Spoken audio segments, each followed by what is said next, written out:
Hola amigos de la ETSI, bienvenidos. Mi nombre es Alberto Gil y en este canal os ayudamos a probar la asignatura de cálculo de la Escuela de Ingenieros Industriales de Madrid. Comenzamos.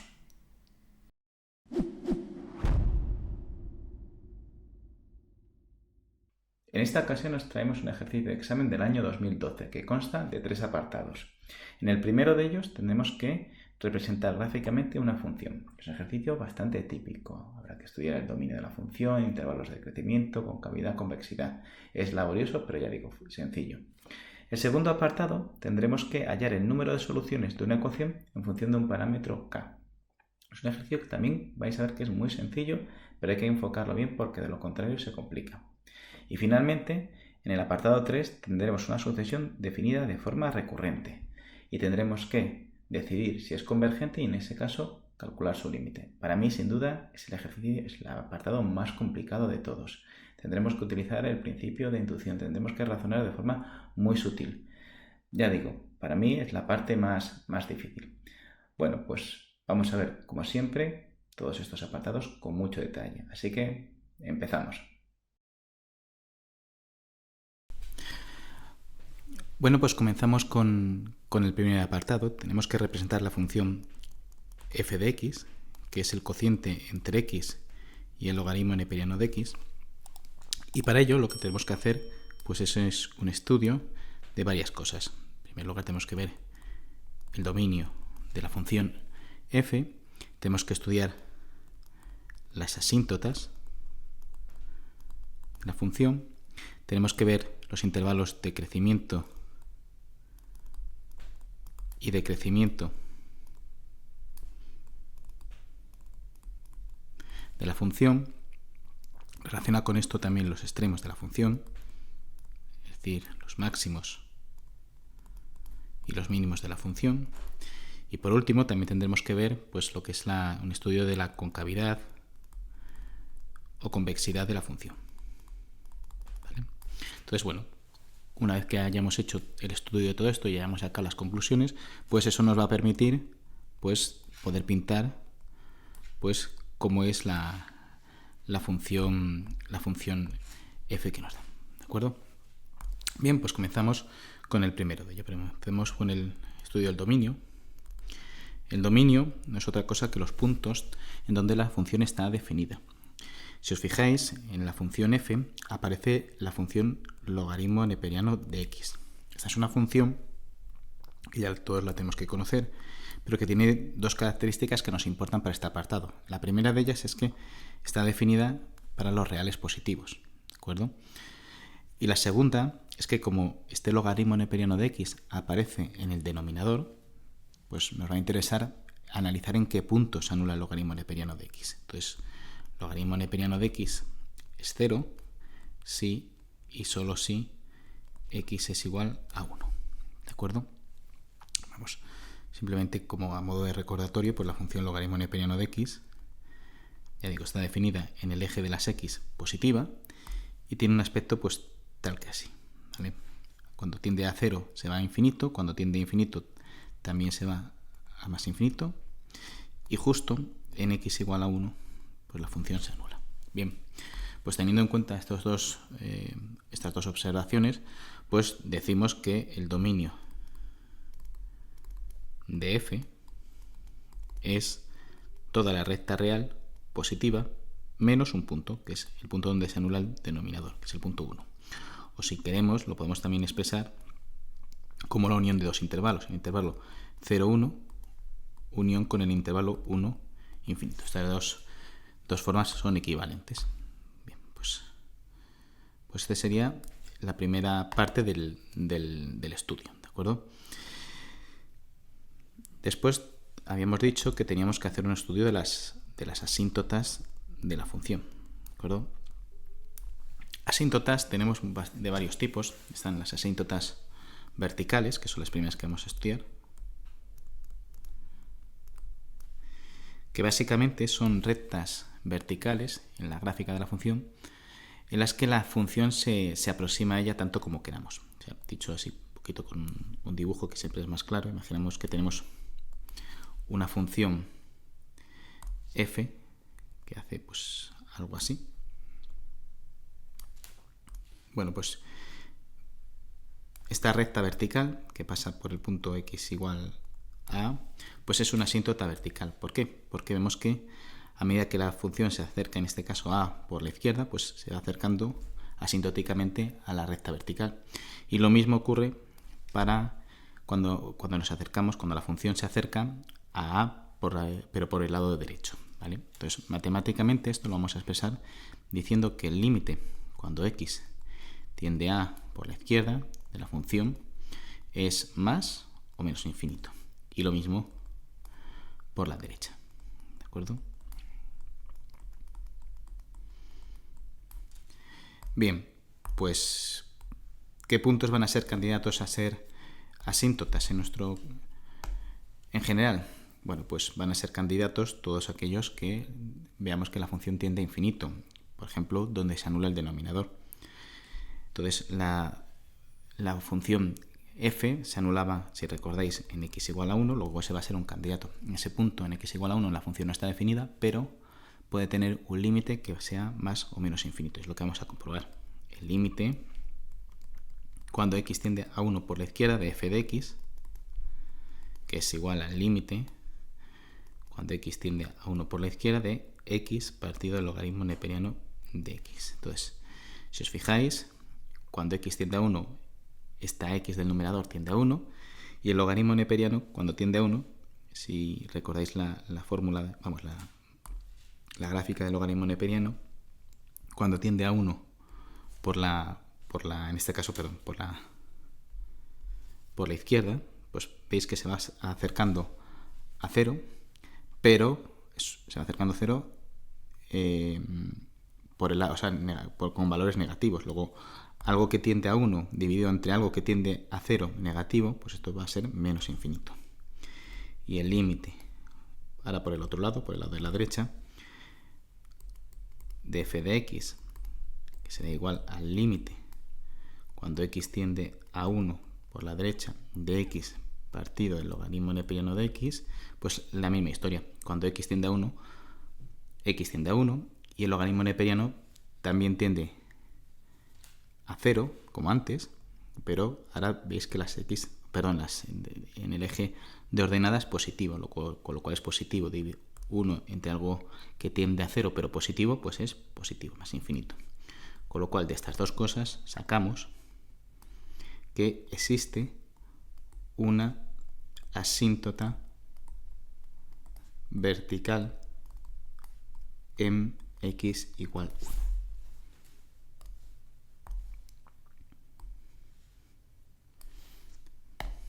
Bien, pues vistas asíntotas verticales, pues vamos a ver las asíntotas horizontales. Fijaos, habíamos dicho que las asíntotas eran rectas a las que se aproximaba la función. Hemos visto una recta vertical, pues ahora vamos a ver una recta horizontal. Imaginemos que tenemos una función que hace, hace una cosa así. Pues veis que la función asintóticamente se va aproximando a la recta pues igual a b, ¿vale? Donde esto de aquí a esta altura es b.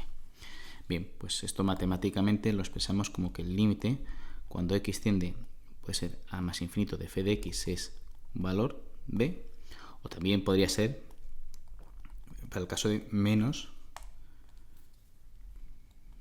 infinito, que tendiese a otro número c, por ejemplo, ¿vale? En nuestro caso, solo vamos a tener que estudiar un límite, el de más infinito, porque recordad que la función f no estaba definida cuando el límite era menos infinito, ¿de acuerdo? Bueno, no está definido ni con el límite ni en todo el intervalo desde menos infinito hasta 0, con el 0 incluido, ¿vale? Entonces, simplemente nos estudiamos para x tiendiendo a infinito de f de x, que es el límite cuando x tiende a infinito de que de x partido del logaritmo neperiano de x. Bueno, pues x tiende a infinito, logaritmo neperiano también tiende a infinito, pues infinito partido de infinito es una indeterminación y podemos aplicar L'Hopital para resolverlo. Bien, pues simplemente derivamos numerador y denominador y hacemos el límite. La derivada del numerador es 1 y la derivada del denominador es 1 partido por x. Luego esto nos queda, que es el límite cuando x tiende a infinito de x. Entonces esto simplemente es infinito, ¿vale? Luego no existe un valor real acotado y entonces concluimos que no existe una asíntota horizontal, ¿vale?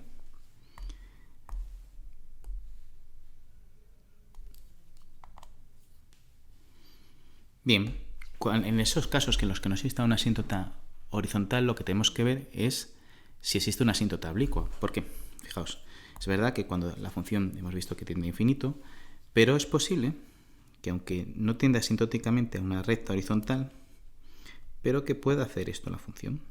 Imaginaos que tenemos una función, vamos a pintar esta recta, que la vamos a escribir como mx más b, es una recta, y la función podría hacer algo así, podría hacer una cosa,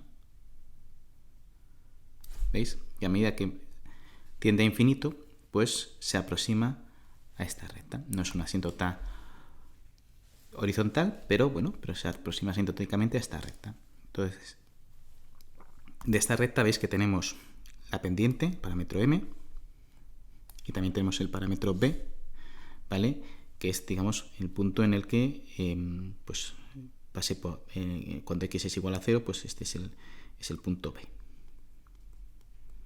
Bien, pues vamos a ver cómo se calculan estos dos parámetros. El parámetro m se calcula cuando x tiende a infinito de f de x partido por x, y el parámetro b se calcula como el límite cuando x tiende a infinito de ¿qué?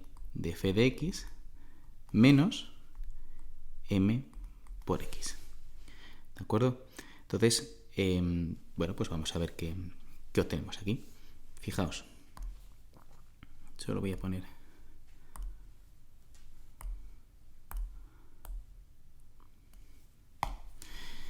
bien, pues vamos a hacer el cálculo.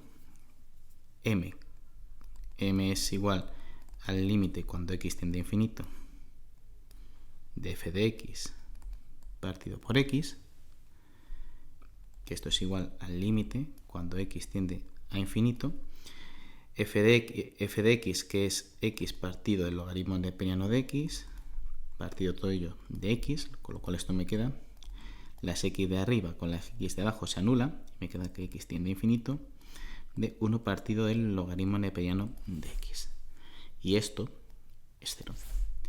Con lo cual ya concluimos que no existe una asíntota oblicua. Y me diréis, ¿por qué?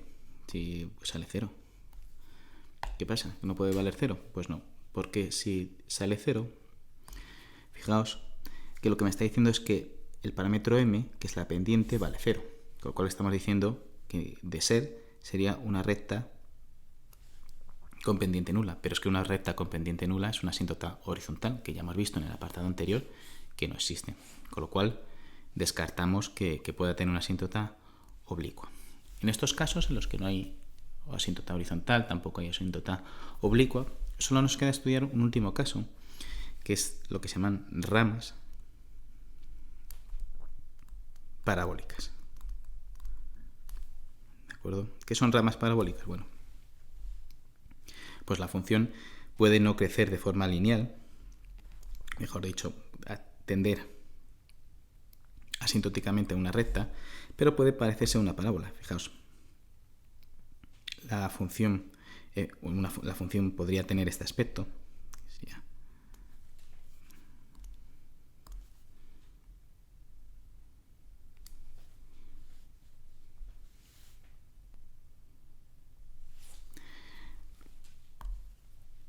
Que es parecido a una parábola. Eso es lo que se llama una parábola, o sea, una rama parabólica de eje vertical. ¿Por qué se llama de eje vertical? Porque si esto se parece a una parábola, ¿vale? Yo qué sé, esto dice, el crecimiento a infinito hace esto de la función, pues parece que es como una parábola cuyo eje es el eje vertical. También podría existir un crecimiento de la función, también de forma parabólica, pero con eje horizontal. Fijaos, si tengo una función que hace, yo qué sé, que hace una cosa así, pues eso también se parece a una parábola, pero en este caso el eje es el eje vertical, perdón, es el eje horizontal. Entonces diríamos que es una rama parabólica de eje horizontal. ¿Vale? Y para saber cuál es una y cuál es otra, pues hay que mirar que el límite cuando x tenga infinito de f de x sea infinito, eso está claro. Porque si no, claro, no se va a infinito, lógicamente. Y además, en el caso de que sea una rama parabólica de eje vertical, el límite cuando x tiende a infinito de f de x partido de x tiene que ser más menos infinito. Y parecido en el caso de la rama parabólica de eje horizontal. El límite cuando x tiende a infinito de f de x tiene que ser o más o menos infinito. Y el límite cuando x tiende a infinito de f de x partido de x, esto tiene que ser igual a 0. ¿Vale?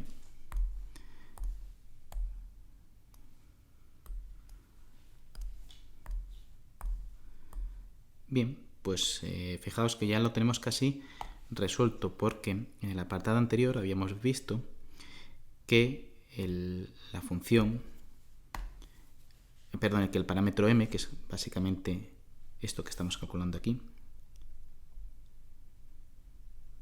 para una y para otra, parámetro m, aquí lo tenemos, nos daba 0, con lo cual estamos en este caso de aquí.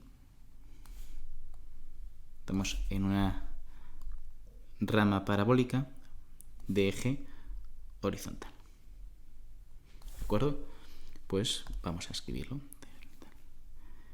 F tiene una rama parabólica de eje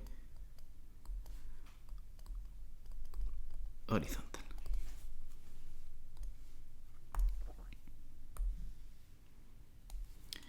Bien, y con esto habríamos terminado el cálculo de asíntotas.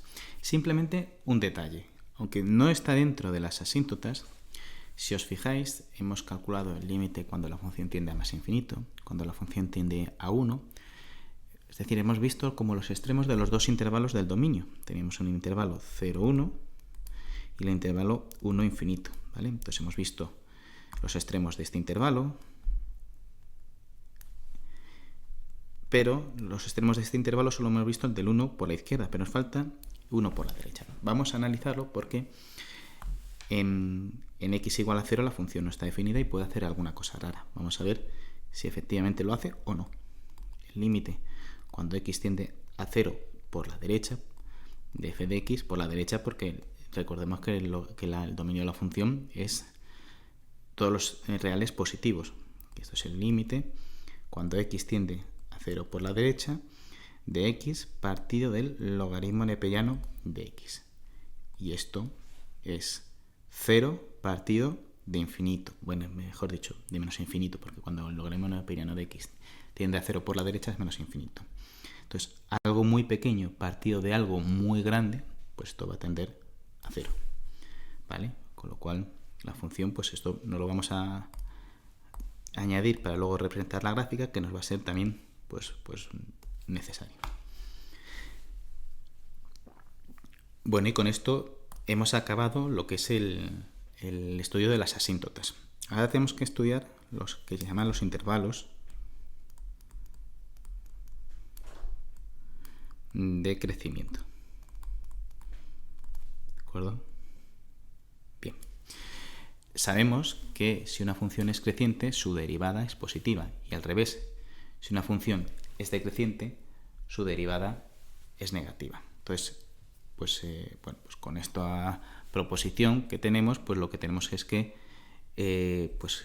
podemos saber un poco esos intervalos de crecimiento. Entonces, tenemos que calcular, lógicamente, la derivada de la función f de x. ¿Vale? Entonces, la derivada de una función que es un cociente, pues es la derivada de un cociente, que es, vamos a ver, es la derivada del numerador, que es 1, por el denominador sin derivar, logaritmo neperiano de x, menos el numerador sin derivar por la derivada del denominador, que es 1 partido por x. Y todo ello dividido entre el logaritmo cuadrado, entre el cuadrado del denominador, que en este caso es logaritmo cuadrado de x. Si esto lo reordenamos un poquito, esto nos queda logaritmo neperiano de x menos 1 partido del logaritmo neperiano al cuadrado de x. ¿Vale? Entonces, bueno, vamos a, como tenemos que estudiar el signo de f' de x, pues vamos a ver en qué punto se anula. Entonces, f' de x se anula si y solo si logaritmo neperiano de x menos 1 es igual a 0, ¿vale? Porque lo que está aquí en el denominador pasa al otro lado multiplicando por 0 y es 0, con lo cual esto implica que x es igual a e, ¿vale? Vamos, si queréis lo escribo un poquito. Logaritmo neperiano de x es igual a 1 y x, entonces x tiene que ser igual al número e. ¿Vale? Entonces, en el número e la derivada se anula. Esto ya lo adelantamos y lo tenemos que saber. Este va a ser un candidato a un extremo, a un máximo o a un mínimo, que analizaremos en el apartado siguiente. Bien, pues vamos a ver cómo es el signo de la derivada. Fijaos que vamos a ver, si pinto aquí el eje de abscisas, ¿vale? Habíamos definido nuestra función, es el punto 0, este es el punto 1, donde se anulaba el denominador, y este es el punto e. Habíamos definido varios intervalos. Nosotros vamos a analizar el intervalo, lo voy a poner primero aquí todos, de crecimiento y decrecimiento del intervalo e infinito, el intervalo 1e y el intervalo 0, 1. Y aquí alguno me podría decir, no lo entiendo, porque si tú estás analizando la función f, que dices, bueno, la función f no sé cómo será, pero pasa por 0 en e, eso es lo que hemos visto. Como pasa por 0 en e, no sé, igual, por ejemplo, vamos a suponer que aquí sea positiva y aquí sea negativa, tal como está en el dibujo. Entonces, como no vuelve a pasar por 0, ya para qué tengo que analizar más intervalos. Si ya aquí es 0, diría en todo el intervalo que marco aquí en naranja, es decir, todo esto, la función tiene que ser negativa. No tiene sentido que me analices estos dos intervalos en amarillo, este y este. ¿Eso está bien? No, eso no está bien. ¿Por qué? Porque fijaos, eso sería cierto si la función fuese continua en todo el intervalo. Pero hemos dicho que en el punto en el punto x igual a 1, la función no está definida, está fuera del intervalo. Y en ese punto la función no está definida. La función no es continua y entonces no podemos aplicar este teorema en realidad lo que estamos diciendo es el teorema de los valores intermedios. Si yo paso de negativo a positivo, si la función es continua necesariamente voy a pasar por 0. ¿Vale? Pero eso es si la función es continua, pero la función no es continua, ¿vale? Porque en x igual a 1 no está definida, con lo cual no es aplicable el teorema de los valores intermedios y bien es posible que en este intervalo, en el 1e, tenga un signo y en el 0,1 tenga otro. Por ejemplo, la función podría hacer algo así. Podría irse a menos infinito y volver aquí por infinito. ¿Vale? ¿Vale? Fijaos, he dicho que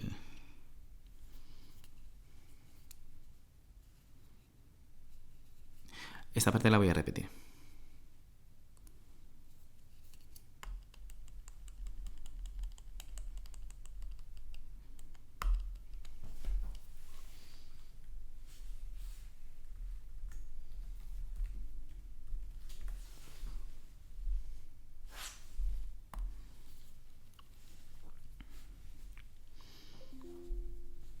Bueno, y vamos a representar el dominio de la función y los intervalos que vamos a analizar de crecimiento y decrecimiento. Tenemos, por un lado, el punto que hemos visto donde x igual a e, que se anula f'.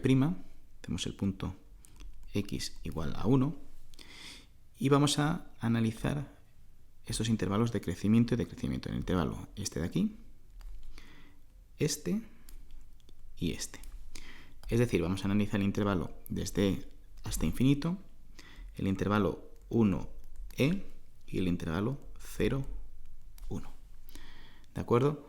Entonces, alguno podría decirme, ¿por qué?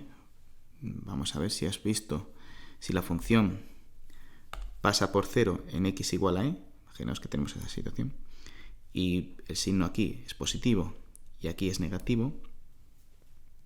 Como no hay otro punto en el que la función pase por 0, necesariamente en este intervalo que pinto de naranja, ¿vale? Este intervalo en 0e, la función tiene que mantener el signo porque no pasa por 0, solo pasa por 0 en x igual a e. Ahí vale, sí. ¿Este razonamiento es correcto? Y la respuesta es que no es correcto. ¿Por qué? Porque eso estaría bien si la función que estamos analizando, en este caso f', fuese una función continua, ¿vale? Entonces sí podríamos aplicar lo que es como el teorema de los valores intermedios. Tengo una función continua y si va de un punto a otro, un punto positivo, un punto negativo, necesariamente tiene que recorrer todos los puntos del intervalo. Correcto. Pero es que aquí la función no es continua en x igual a 1. Y si no, miradlo. Tenemos esta función. ¿Cuánto vale en x igual a 1? Logaritmo neperiano de 1 es 0, luego no está definida. Luego la función en x igual a 1 no está definido. No podemos aplicar el teorema de los valores intermedios. Podría ser que la función tendiese por aquí a menos infinito y volviese por aquí siendo desde más infinito. Y en este caso aquí sería positiva y aquí negativa. ¿De acuerdo? Entonces voy a marcar esto como importante. Voy a poner así en rojo.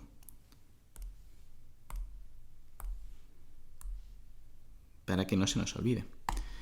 Es posible que mantenga el signo. De hecho, ya os lo adelanto, en el intervalo de crecimiento va, en este intervalo, en el 0,1 y en el 1e, va a mantener el mismo signo. Pero no tiene por qué. De hecho, cuando veamos también la concavidad y la convexidad, vamos a ver que justo ocurre lo contrario. Entonces, bueno, pues vamos a analizar el intervalo e infinito y vamos a ver cómo es f' de x. Bien, si yo cojo un número muy alto, tendiendo a infinito, pues f' ¿cuánto vale? Mejor dicho, no cuánto vale, ¿cómo es el signo? Pues el logaritmo neperiano de infinito menos 1, pues esto es infinito, partido de a un número al cuadrado, pues esto es positivo. Luego la función es creciente. Intervalo 1e. Bien. Bueno, pues si yo cojo un x perteneciente a 1e, por ejemplo, yo que sé, voy a coger un punto cercano a e, por la izquierda. Perdón, sí, por la izquierda. Pues si cojo un punto cercano a e por la izquierda, tengo que el logaritmo neperiano de e es 1. Pero como la función es creciente, no llega a ser 1. Es 1, pero tendiendo a 1, 0,9. ¿Vale? Recordar que la función logaritmo neperiano hace esto. Y en x igual a e, que vale 1, pues esto será 0,9, por ejemplo. 0,9. Periodo, yo qué sé. Bueno, periodo no. 0,98. Bueno, pues 0,98 menos 1, negativo. Por algo positivo, pues esto es negativo. Luego es decreciente. Y finalmente el intervalo 0,1, f' de x, ¿cuánto valdrá? Pues si yo cojo un valor, por ejemplo, cercano a 0. Cuando x tiende a 0, logaritmo neperiano es menos infinito, menos infinito, menos 1, menos infinito, partido de algo positivo, pues esto me va a dar que es negativo. Luego es decreciente. Luego diréis, mira, se ha mantenido el signo. Sí, pero no tiene por qué. Vamos a pintarlo así. Vale. Pues ya tenemos analizado lo que son los intervalos de crecimiento. Ahora vamos a ver los máximos y los mínimos, los extremos.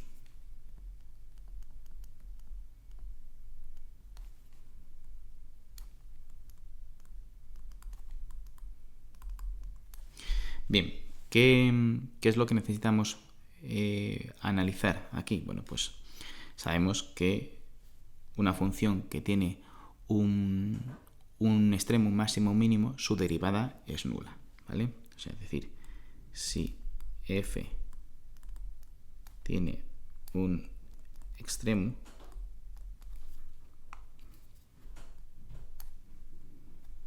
entonces f' tiene un extremo en x igual a, por ejemplo. Entonces f de a es 0. ¿Vale?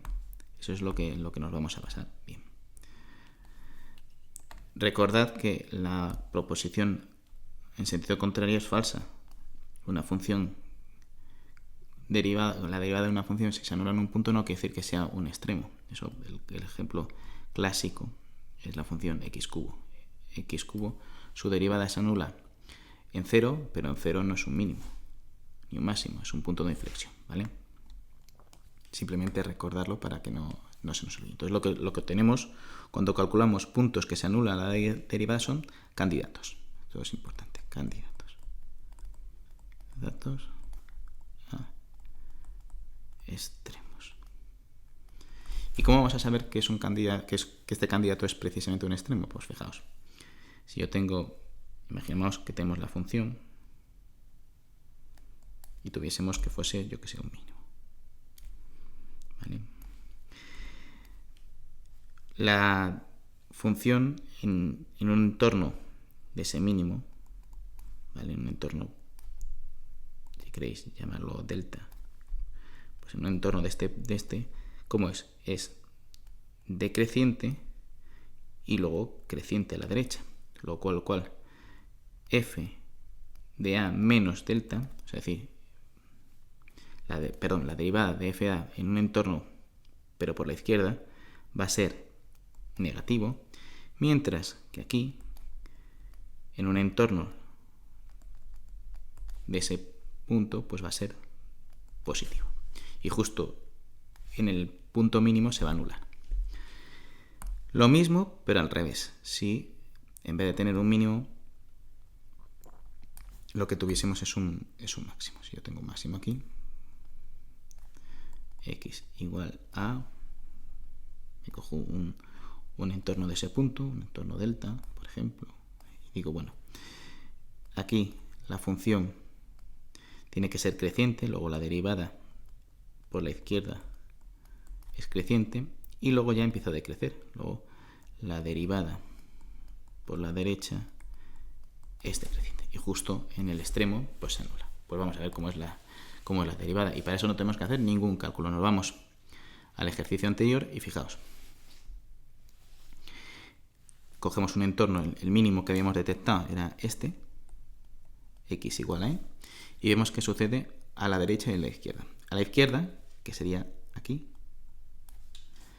pues a la izquierda la función f' es decreciente.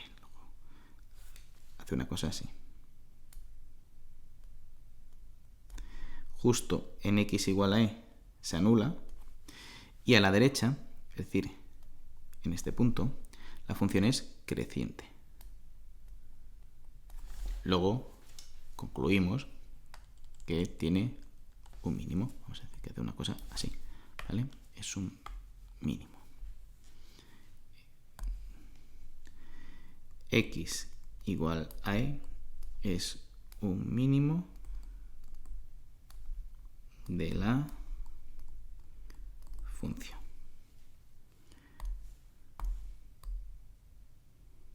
Bien. Y ya la última parte que nos queda es la de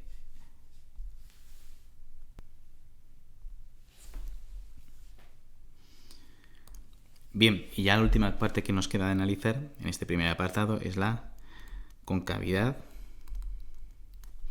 y convexidad de la función.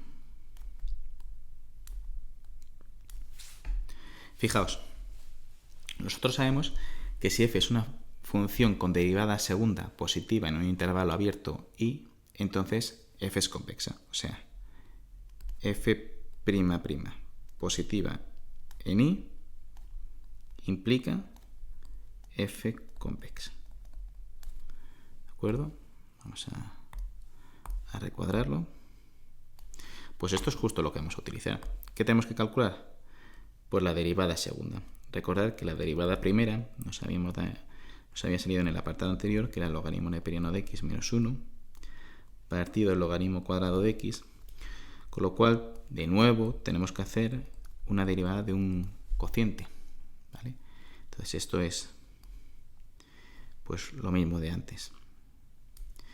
La derivada del numerador, 1 partido por x, por el denominador sin derivar, logaritmo cuadrado de x, menos el primero sin derivar, logaritmo neperiano de x menos 1, por la derivada del segundo, o sea, del denominador derivado. Esto es logaritmo cuadrado de x, luego regla de la cadena, 2, bajo un signo del un grado al exponente, logaritmo neperiano, por la derivada de lo de dentro, 1 partido, el logaritmo neperiano, la derivada del logaritmo neperiano, que es 1 partido por x. Todo ello dividido entre el denominador al cuadrado, luego logaritmo a la cuarta de x. Bien, pues aquí pues lo que vamos a hacer es que vamos a coger este 1 partido por x que aparece aquí y aquí, lo vamos a poner abajo y vamos a también, como hay factor común, 1 partido por x, 1 partido por x, pues lo vamos a dividir, aquí le vamos a quitar 1 de aquí. Bueno, haciendo todas estas cosas, pues nos queda lo siguiente, fijaos. Nos queda el x lo pongo abajo, logaritmo neperiano cubo porque se lo voy a quitar al que tenía, a lo que hay en el numerador. Esto me queda logaritmo neperiano de x menos logaritmo neperiano de x menos 1 multiplicado por 2. Vale, entonces esto lo ordeno un poquito para que me quede mejor. Y este logaritmo neperiano de x menos 2 logaritmo neperiano de x es menos logaritmo neperiano de x. Menos por menos 1 más 1 dividido entre x logaritmo neperiano al cubo de x. O si se quiere, más bonito, 1 menos logaritmo neperiano de x partido de x logaritmo neperiano al cubo de x. Bien, pues, ¿qué tenemos que hacer? Estudiar el signo de la función. ¿Vale? En función de donde sea positiva, pues la función va a ser convexa, y donde sea negativa va a ser cóncava. Bien, ¿qué? Vamos a pintar de nuevo el intervalo. Aquí exactamente lo... bueno, perdón. Tenemos que ver en qué punto se anula para tener al menos una pista de por dónde cambia el signo de la derivada segunda. Entonces, f' de x va a ser igual a 0 si y solo si aquí, perdón porque hay un error.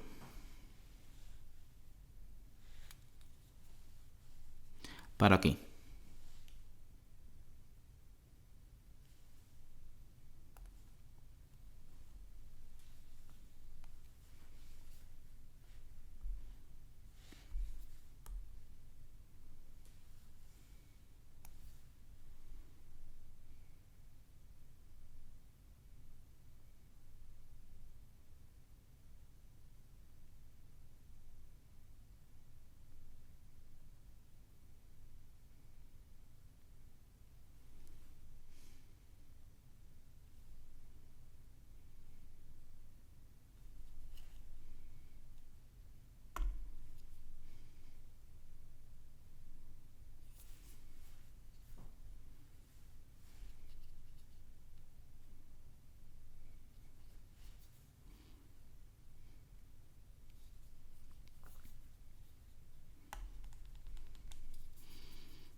f' de x es igual a 0,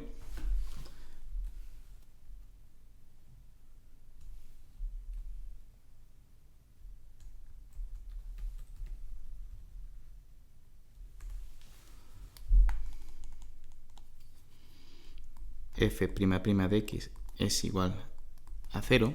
Entonces, perdón, aquí hay un error. Fijaos, aquí he puesto más 1. Esto está mal. Aquí he puesto más 1. Pero si os fijáis es menos por menos más 1 por 2. Luego esto es un 2. Perdonad. Esto es un 2 y esto es otro 2. Bien, luego f' de x es igual a 0. Si, solo si, 2 menos logaritmo neperiano de x es igual a 0. Luego esto implica que logaritmo neperiano de x es igual a 2. Luego x es igual a e al cuadrado. Bien, pues luego sabemos que en el punto x igual a e al cuadrado, la derivada de la función f' se anula. También sabemos que la función f' también está definida en el lado positivo. Y si os fijáis, lo que comentábamos antes, la función en x igual a 1 no es continua. Fijaos, 1 en el denominador, 1 por logaritmo neperiano de 1, que es 0, pues 0. Luego, en este punto, en x igual a 1, pues la función no está definida. Entonces, con lo cual vamos a necesitar pues analizar tres intervalos. Intervalo como antes. E cuadrado infinito, 1, e cuadrado y 0, 1. ¿Vale? No voy a contar lo mismo de antes, el cambio del signo.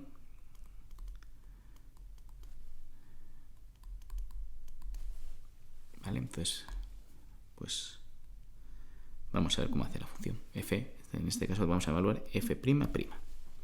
Bien, pues f''. Vamos a coger el primer intervalo,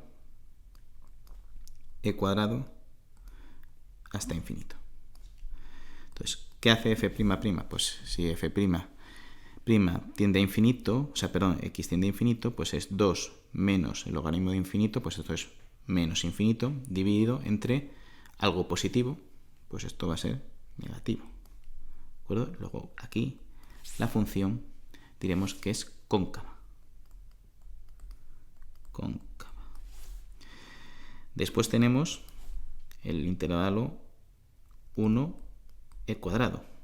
Y f'', fijaos si por ejemplo cojo un x igual a e, que está entre 1 y e cuadrado, pues 2 menos logaritmo neperiano de que es 1, 2 menos 1, 1.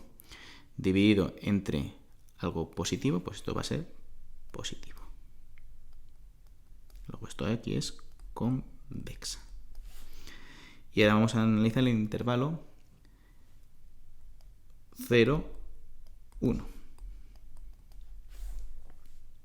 Bien, el intervalo 0, 1, por ejemplo, si cogemos un punto cercano a 0, pues 2 menos, cuando tiende a 0 es menos infinito, menos por menos infinito, más en el numerador, y en el denominador es algo que tiende a 0 por algo que tiende menos infinito al cubo, menos por menos da más, por menos, menos.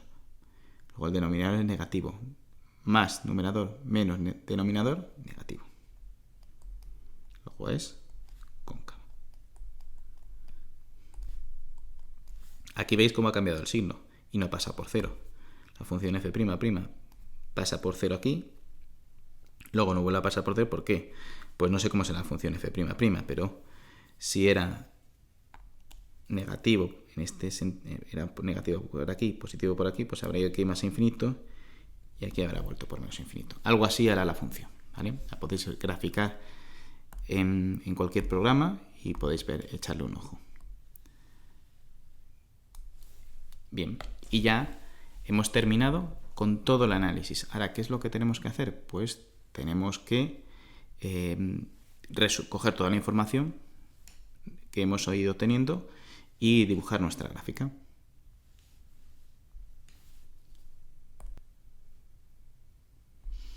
Bueno, pues lo que he hecho aquí ha sido poner toda la información que hemos ido aglutinando en en este primer apartado, pues para tenerlo un poco pues a mano, ¿vale? Entonces,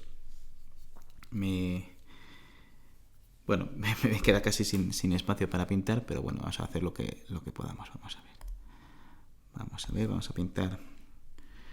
Bueno, como sabemos que la función está definida en el eje real positivo, pues solo vamos a pintar el eje real positivo y vamos a ver cómo es la función. Fijaos, tenemos que en x igual a 1, vamos a poner que fuese por aquí, en x igual a 1, la función tiene una asíntota vertical. Bueno, pues vamos a pintarla por aquí.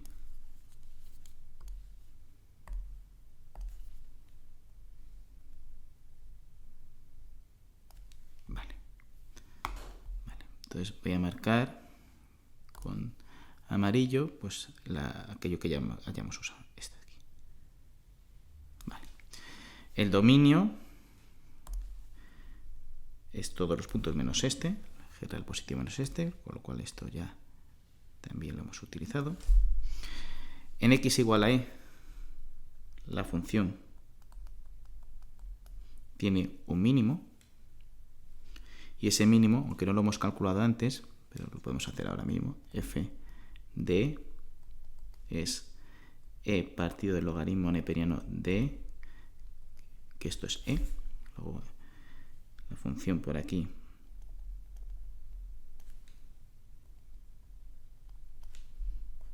esto es e, ahí va a tener un mínimo, con lo cual esto también lo hemos utilizado. Habíamos dicho, aunque no lo he puesto, que cuando la función, el límite, cuando x tendía a 0 por la derecha de f de x se iba a 0, con lo cual la función por aquí es 0, ¿de acuerdo? Y vemos que en el intervalo 0,1 es decreciente y lleva una asíntota por aquí, luego tiene que hacer algo así. En el intervalo 1e viene de la asíntota y es decreciente, ¿vale? Y en el intervalo e infinito la función es creciente, ¿vale? Y además, si recordáis, tenía una rama parabólica con eje horizontal. Ahora no lo voy a pintar, pero tendrá como una especie como de parábola. Ahora una cosa así, que ahora veremos cómo dibujamos esa parábola. Luego esto también, los intervalos de crecimiento ya los hemos utilizado. Y ya nos queda solamente ver la concavidad. Fijaos, el intervalo 0,1, la función es cóncava, correcto. Vamos a pintarlo, por ejemplo, así. En este intervalo la función es cóncava.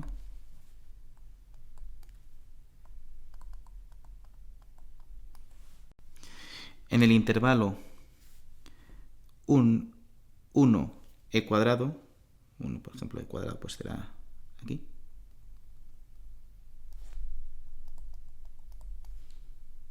La función es convexa. Vamos a pintarla con este azul.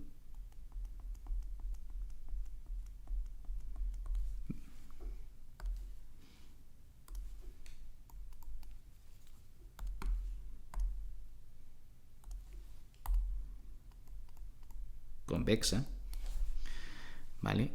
Y de nuevo en el intervalo e cuadrado, aquí he puesto e, no, esto es e cuadrado, perdón. En el intervalo e cuadrado infinito, la función vuelve a ser cóncava, o sea, decir que va a tener un aspecto así. Y justo este punto va a ser un punto de inflexión donde cambia la concavidad, pasa de ser convexa a ser cóncava. Y ya habríamos utilizado todo lo que hemos ido analizando de la función, ¿de acuerdo? Y este sería el aspecto que tendría nuestra función. Voy a pintarla con tanto colorín, no sé si se ve mucho. Pintar un poquito más. sería una cosa así.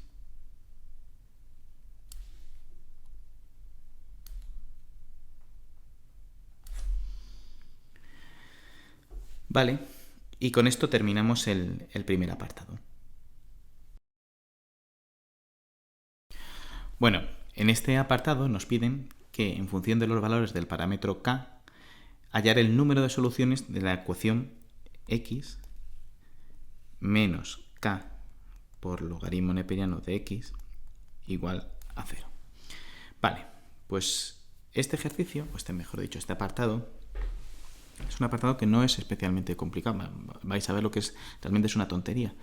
Pero si no lo enfocamos bien, pues no nos sale. Fijaos, si yo voy un poco despistado e intento despejar x, pues rápidamente me doy cuenta que no puedo. A ver, x, a ver cómo saco el logaritmo neperiano, es imposible.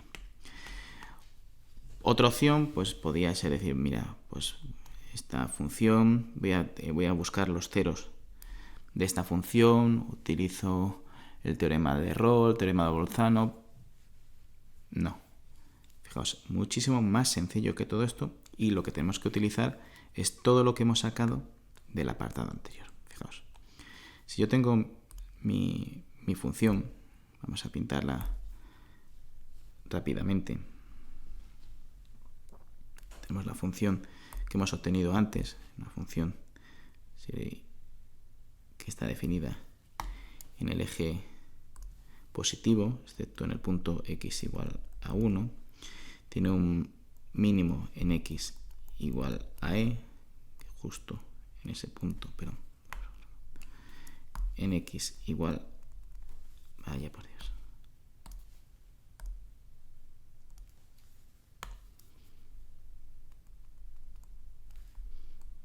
en x igual a x un mínimo, aquí esto, en x igual a 1 tiene un punto, perdón, sí, una asíntota vertical, y bueno, que la función básicamente hace una cosa así, así y algo así. Bueno, con este punto, si queréis, pues por plantearla ya bien, ese punto tiene un cambio de concavidad a convexidad. Justo, si no recuerdo mal, es en x igual a e cuadrado. Vale, pues esta es mi función. Fijaos que me piden resolver esta ecuación. Y esta ecuación que veis aquí, yo la puedo expresar como x igual a k logaritmo neperiano de x, que a su vez la puedo escribir como x partido del logaritmo neperiano de x igual a k, que es sospechosamente parecida a la función f. Vamos, no es que sea parecida, es que esto es la función f. Luego, en realidad, ¿qué nos están pidiendo? Nos están pidiendo buscar qué valores de x, de la función, cuando los meto en la función f, me dan el valor k. Eso es equivalente a, me cojo una recta, por ejemplo, imaginemos que nos dan un valor de k que es menor que 0. Pues esto es equivalente a trazar una recta por aquí, siendo esta altura el valor de k, y ver dónde se corta. Fijaos, dónde corta la función. Fijaos, si lo hago así,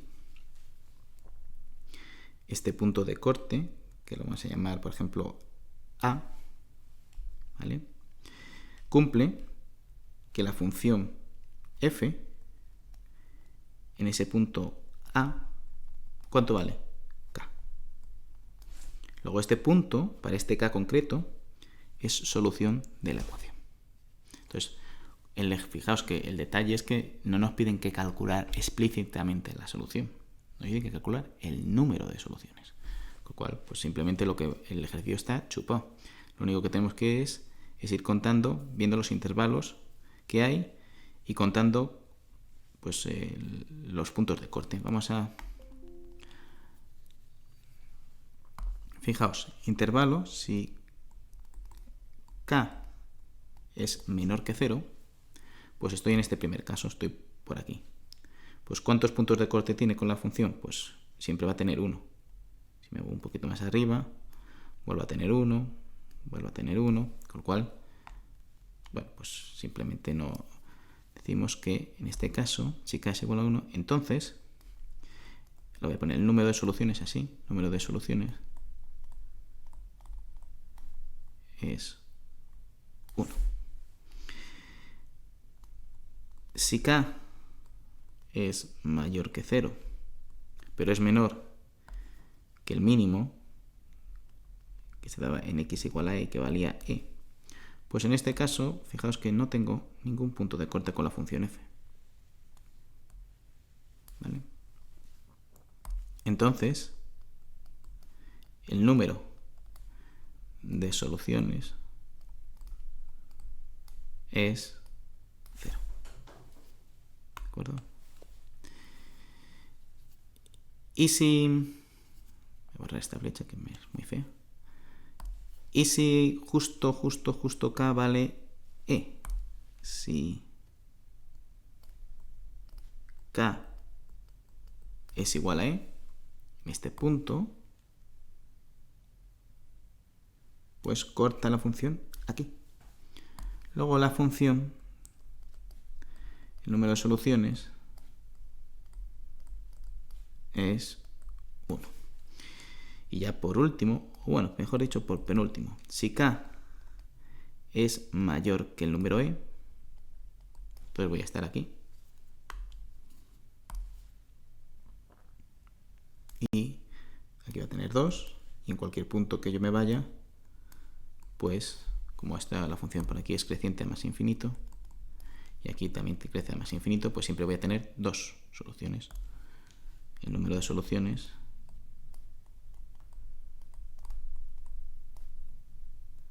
es 2. Y nos queda un último caso, que algunos habréis dado cuenta, que es el caso de que ocurre cuando k es igual a 0. Fijaos que ese es un poco más peliagudo, porque estoy aquí. Estoy en este punto. Y sabemos que la función, que el límite de x cuando tiende a 0 por la derecha de f de x es 0, pero en el límite. ¿De acuerdo? Entonces, en realidad, los límites no se preocupan de lo que le ocurre a la función en el punto. Entonces, realmente es lo que ocurre en un entorno cerca del 0. Entonces, realmente lo que vamos a hacer es trabajarlo de otra forma. Para no liarnos, es recurrir a la ecuación.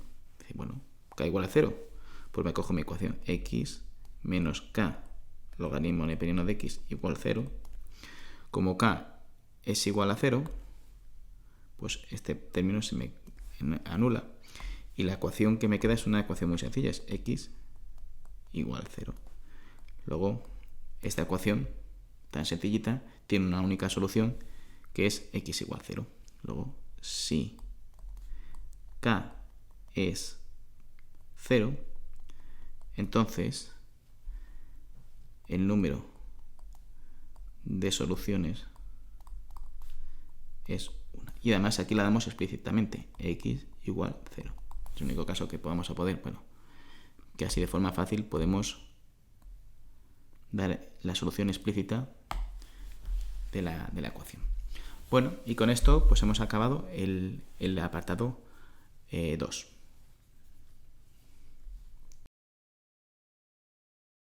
Bueno, pues empezamos el apartado 3. En este apartado nos dan una sucesión definida recurrentemente como vemos aquí. Término general a su n más 1 es igual a su n partido del logaritmo neperiano de a su n, y el término inicial es a su 0.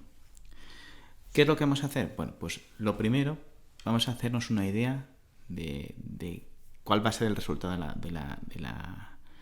del ejercicio. Fijaos, nos piden de decir si la sucesión es convergente y calcular su límite en caso de que lo sea. Vamos a ver un poquito cómo podemos enfocar este ejercicio. Ha sido una forma un poco intuitiva. Fijaos. Normalmente, en este tipo de sucesiones definidas de forma recurrente, es bueno buscar los puntos como los sumideros de esta sucesión. ¿Qué son sumideros? Pues fijaos, si yo encontrase un punto a su n, tal que cuando lo evalúo, esto me da a su n más 1. Pero si ese a su n más 1 fuese igual al con el que partía a su n, pues es un punto como de equilibrio. Es decir, cuando la sucesión alcanza este a su n, este valor, pues no sé, 33, pues ya a 33 dividido entre el logaritmo de la 33, pues él vuelve a ser 33. Pues esto es como entra en un bucle y no sale.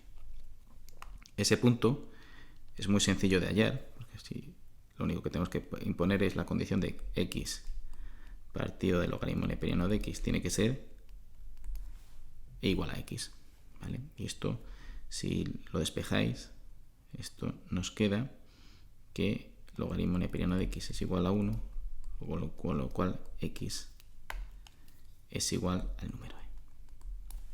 ¿Vale? Gráficamente, esto es el equivalente a hacer esto. Fijaos, si yo tengo aquí mi función y trazo una recta a 45 grados, esta 45 grados es la función g de x igual a x. Luego esto es el corte de g de x con f de x. Es decir, donde se cortan, en caso en x igual a e, pues eso es un punto de corte. Entonces estos van a ser, bueno, es un punto de corte y es un punto que llamamos de equilibrio, es como un sumidero.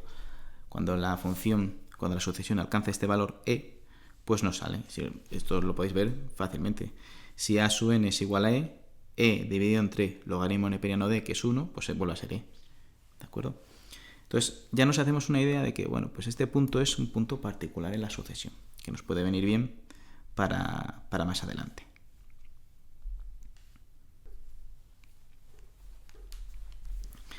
Bien, ¿y qué más cosas queremos hacer? Bueno, pues vamos a ver intuitivamente cómo se construye esta sucesión. No más que intuitivamente, mejor dicho, intentar hacerlo gráficamente. Fijaos, partimos de un punto e elevado a 3 medios. No sé, que estará como por aquí. Este es el a sub 0. ¿Cómo se construye gráficamente esta sucesión? Pues fijaos, parto de a sub 0 y me calculo a sub 1. A sub 1.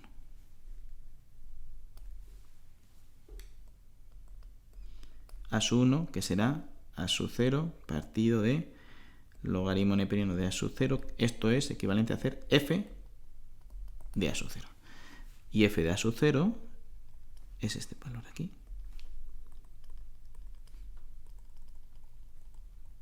Este puntito aquí. Este es a sub 1, que es f de a sub 0.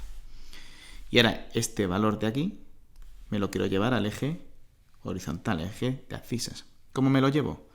Pues, hombre, podría medir lo que es esto y pintarlo aquí. Pero no lo voy a hacer así. Vamos, puedo hacer como quiera. Pero una forma fácil es llevármelo horizontalmente a esta recta eje de x igual a x, y como es una recta a 45 grados, pues cuando lo baje al horizontal, pues este valor va a ser a sub 1. Con lo cual ya tengo los dos primeros valores. Tengo a sub 0 y a sub 1. ¿De acuerdo? Bien, ahora me calculo a sub 2. A sub 2 es a sub 1 partido del logaritmo neperiano de a sub 1. Y esto es f de a sub 1. ¿Y f de a sub 1 qué es? Este puntito de aquí. Este es a sub 2, que es igual a f de a sub 1. Este valor de aquí me lo quiero llevar al eje horizontal. Igual, pues hago la misma operación. Me lo llevo a ver aquí. Y esto es a sub 2. Lo marco en amarillo. Lo mismo. A sub 3. Pues a sub 3 será lo mismo, que será igual a f de a sub 3. Que vendrá por aquí. Y total, que la idea es, si lo veis aquí, es como que me voy aproximando como escalera hasta el punto donde la sucesión encuentra ese punto de equilibrio que es igual. Es decir, la sucesión va yendo desde A sub 0 hasta A sub 1, A sub 2, hasta que se va aproximando al número. Entonces, intuitivamente, ya podríamos decir la sucesión es convergente y el límite es x igual a e. Pero esto es una demostración, bueno, no es ni siquiera una demostración, esto es una intuición, si me queréis decir, pues es una intuición casi geométrica, ¿vale? Hemos hecho un dibujo y esto no vale. Entonces, ¿en qué nos tenemos que basar nosotros? Pues nosotros nos tenemos que basar en matemáticas. Entonces, hay una proposición que tenéis que conocer, que es que dice que si una sucesión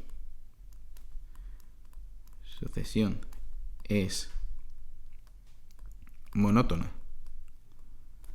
decreciente y está acotada inferiormente, entonces, voy a poner aquí abajo, entonces la sucesión A sub n, entonces A sub n es convergente. ¿De acuerdo? Este es un resultado importante, típico a la hora de estudiar sucesiones y que lo vamos a utilizar pues ahora mismo. ¿Cómo vamos a hacerlo? Bueno, pues además tenemos que probar, por un lado, que la sucesión es monótona decreciente. ¿Y cómo lo vamos a probar? Pues lo vamos a probar a través del principio de inducción. ¿De acuerdo? Y luego tendremos que probar también que está acotada inferiormente. Y también, de nuevo, tenemos que utilizar el principio de inducción. Va a ser nuestra estrategia, ¿vale? Fijaos, como tenemos que probar usando el principio de inducción, o lo podemos probar usando el principio de inducción, pues vamos a recordarlo.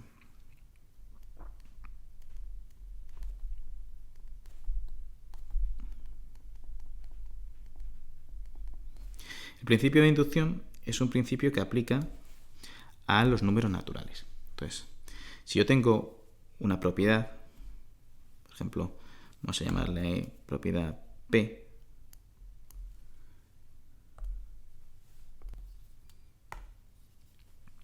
que involucra los números naturales, ¿vale? P es una propiedad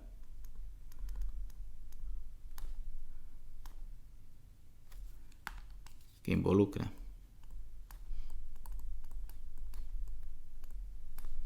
los naturales, ¿vale? Pues por ejemplo en este caso tenemos una sucesión. Una sucesión es una función que va de los números naturales a los reales. Es decir, yo pongo a sub 1 y me da un real. A sub 2, que es un otro natural, y me da un real. Bueno, pues si yo tengo una propiedad que involucra los números naturales y se cumple, ¿qué? Dos cosas. La primera, que esa propiedad es válida para el primer elemento. O sea, cumple esto. Y la segunda, que si se cumple para n, entonces se cumple para n más 1. Es decir, si la propiedad se cumple que la propiedad se cumpla para n implica necesariamente que la propiedad se tiene que cumplir para n más 1.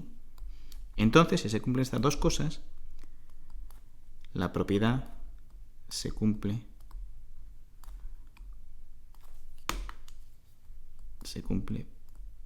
para todo n perteneciente a los naturales. Este es el principio de inducción, ¿vale? Entonces, lo voy a poner así. Entonces, ¿qué es lo que queremos probar nosotros? Bueno, pues nosotros queremos probar que la sucesión que estamos trabajando es decreciente. ¿Por qué decimos que sea decreciente? Pues esto es para lo que nos ha valido la intuición geométrica que hemos sacado. ¿Veis? Como la sucesión va pasando de cuadrado, va decreciendo hasta e. Entonces tenemos esa intuición geométrica y ya apuntamos en la dirección correcta. Entonces sabemos que la sucesión es decreciente y queremos probar que las sucesiones son, pues, que a sub n es decreciente. ¿Vale? Bueno, pues vamos a ver que es decir, a sub n es mayor que a sub n más 1. Eso es lo que queremos probar. Pues seguimos el principio de inducción. La propiedad, vamos a ver si se cumple para 0. ¿Es a sub 0 mayor que a sub 1? Eso es lo que nos planteamos. A sub 0 es e elevado a 3 medios. Esto es lo que nos dice el enunciado. A sub 1 es a sub 0 partido del logaritmo neperiano de a sub 0. A sub 0 es e elevado a 3 medios y el logaritmo neperiano de elevado a 3 medios es 3 medios. Es decir, 3 medios. Luego esto es 2 tercios de elevado a 3 medios. Con lo cual, a sub 0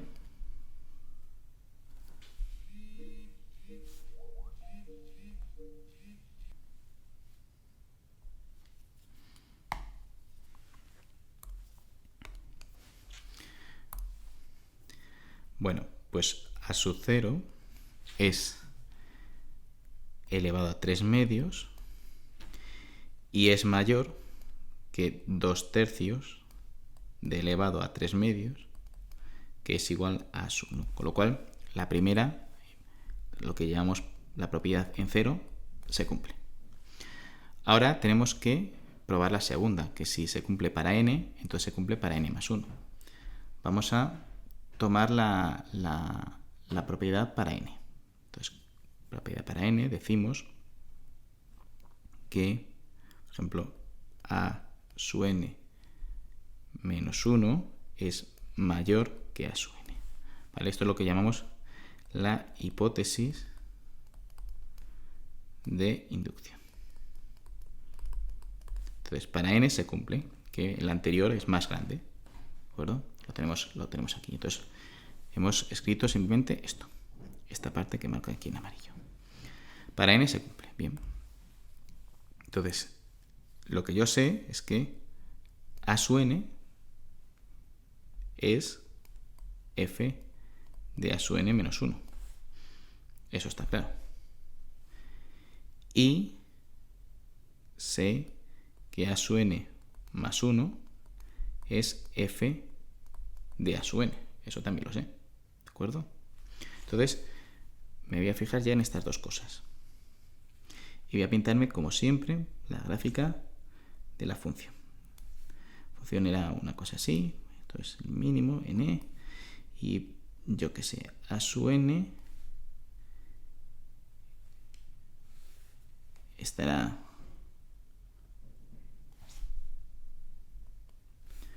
Vamos a poner, esta va a ser a sub n. Vamos a pintarla aquí. Voy a pintar a sub n menos 1. ¿De acuerdo? He pintado a sub n menos 1 porque, fijaos, que aquí es la hipótesis que estoy partiendo. A sub n menos 1, este de aquí, es mayor que a sub n. Luego tiene que estar a la derecha de la función. Y voy a pintar ahora a sub n como f de a sub n menos 1. Es decir, aquí. Esto también es a sub n. ¿Vale? Y voy a pintar ahora a sub n más 1 como f de a sub n. Esto es a sub n más 1. ¿De acuerdo? Pero esto, como la función f es decreciente, esto que es f de a sub n menos 1 y esto que es f de a sub n, nosotros sabemos que como es decreciente, f de a sub n menos 1 es mayor que que f de a sub n. Pero f de a sub n es a sub n más 1. Y f de a sub n menos 1 es a sub n. Con lo cual estoy diciendo que a sub n... Uy, qué mal se ve con este.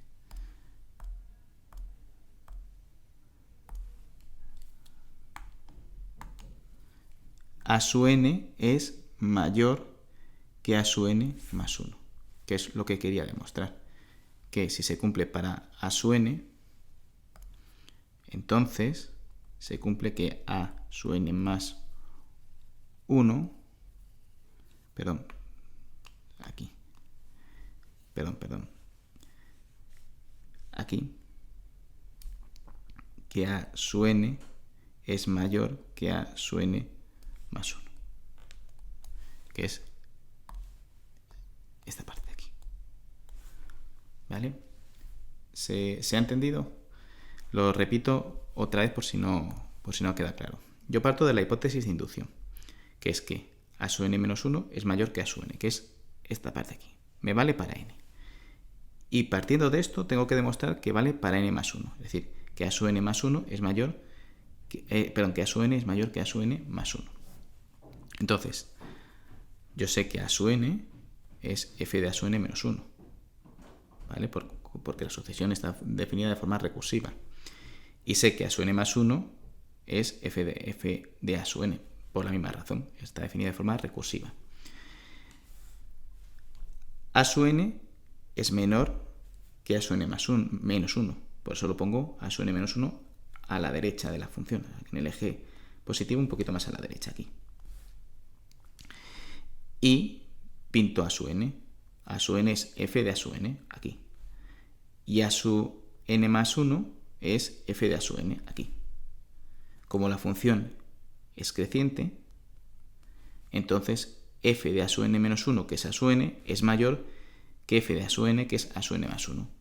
En definitiva, a sub n es mayor que a sub n más 1.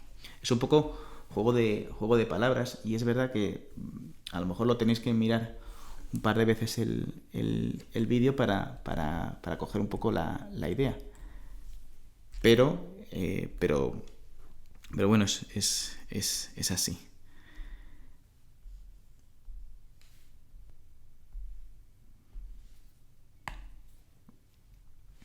Bueno, pues y ahora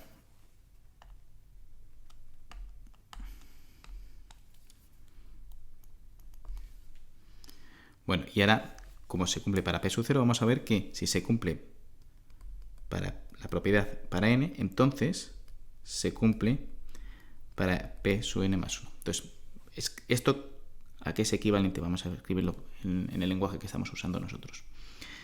Tenemos que decir que para a sub n se cumple. Luego, a sub n tiene que ser menor que a sub n menos 1. Entonces, esto va a ser lo que llamamos, voy a poner aquí en amarillo, esto es esta parte de aquí. Esto es la hipótesis de inducción.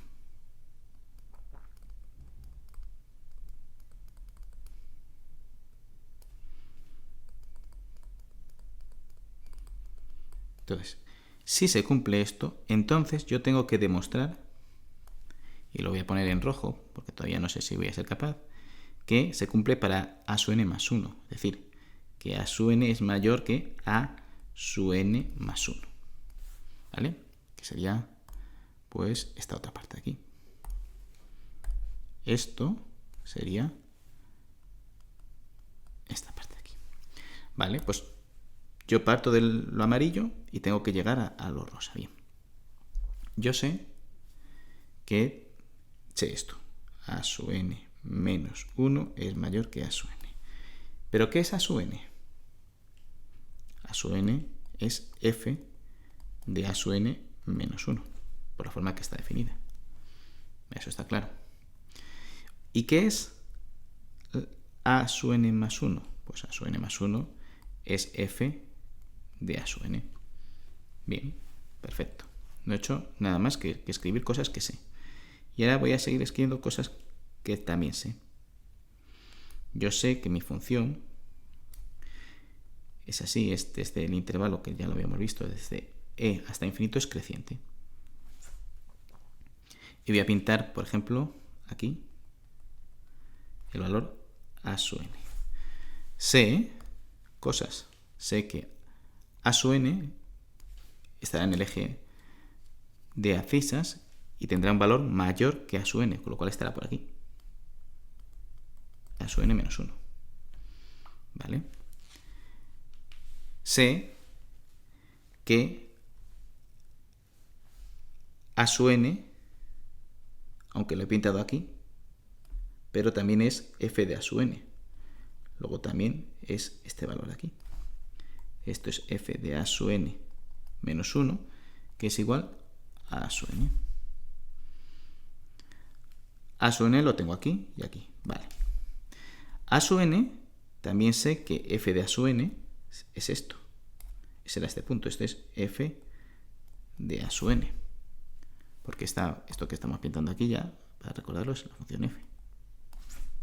Pero es que f de a sub n, ¿qué es? ¿Qué es f de a sub n? A sub n más 1. Con lo cual, ahora me voy a coger estas dos de aquí. Voy a coger esta parte de aquí. Y esta parte de aquí me las voy a llevar aquí abajo. ¿Y qué voy a escribir? Voy a escribir que a sub n más 1, que es igual a f de a sub n, y f de a sub n menos 1, que es igual a a sub n. Pero como la función es creciente, f de a sub n menos 1 es mayor que f de a sub n, lo vemos aquí. Esta es mayor que esta. Con lo cual he demostrado lo que quería demostrar. Que a sub n más 1 es menor que a sub n. A sub n más 1 es menor que a sub n.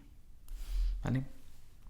Yo entiendo que esto es un poco lioso y uno se lía cuánto que es f de a sub n, que es a sub n más 1, que es creciente. O sea, hay que, quizás esta parte del vídeo la tenéis que pausar y darle otra vuelta para entenderlo. ¿Vale? Bien, pues ya hemos demostrado que la función, que la sucesión, mejor dicho, es decreciente. ¿Y ahora qué tenemos que demostrar más en el teorema? Pues hemos demostrado esto. Bien, que la sucesión es decreciente y ahora que está acotada inferiormente. Como ya hemos hecho al principio un estudio un poco intuitivo, ya medio sabemos que el límite tiene que ser e. La sucesión va a tender ahí. Entonces, nuestra hipótesis, nuestro principio de inducción, vamos a basar en que la sucesión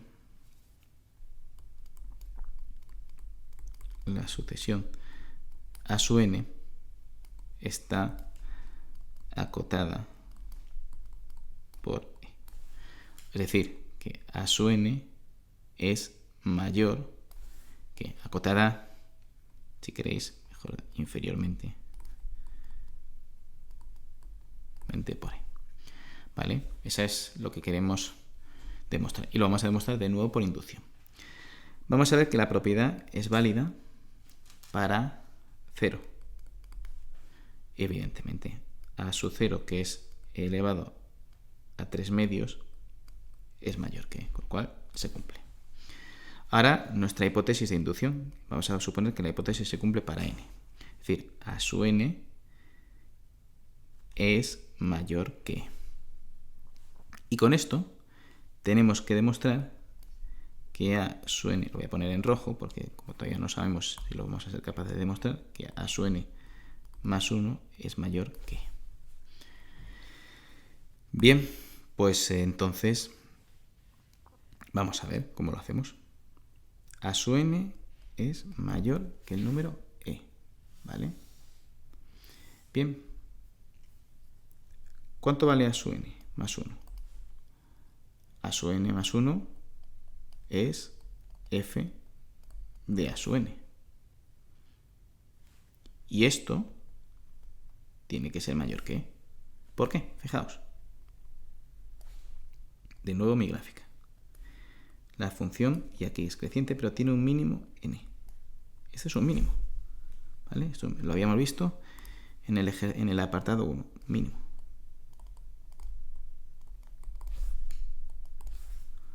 Bien, y yo estoy cogiendo una su n mayor que, es decir, he cogido un punto por aquí. Luego, f de a su n será este punto.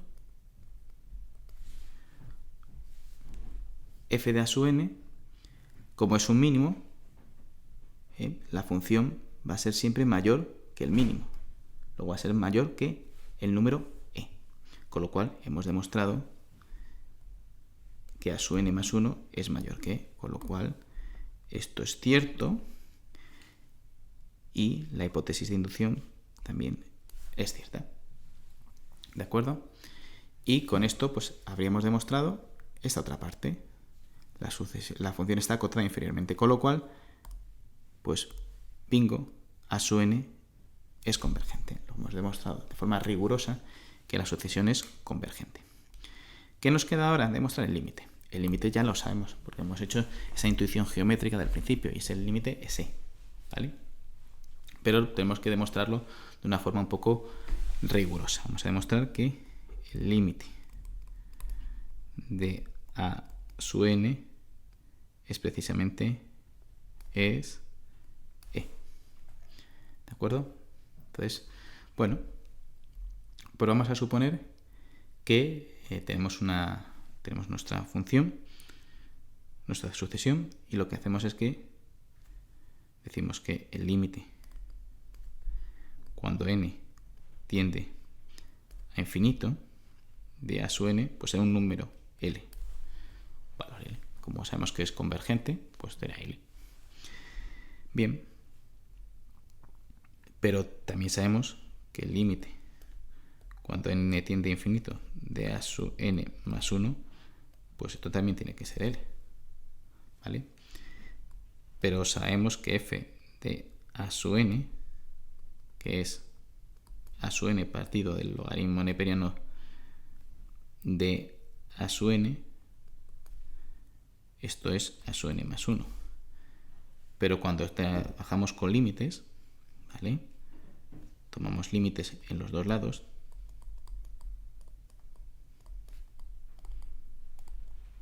A su n tiende a L. Logaritmo de a su n tendrá al logaritmo neperiano de L. Y a su n más 1 en el límite tendrá a L. Luego,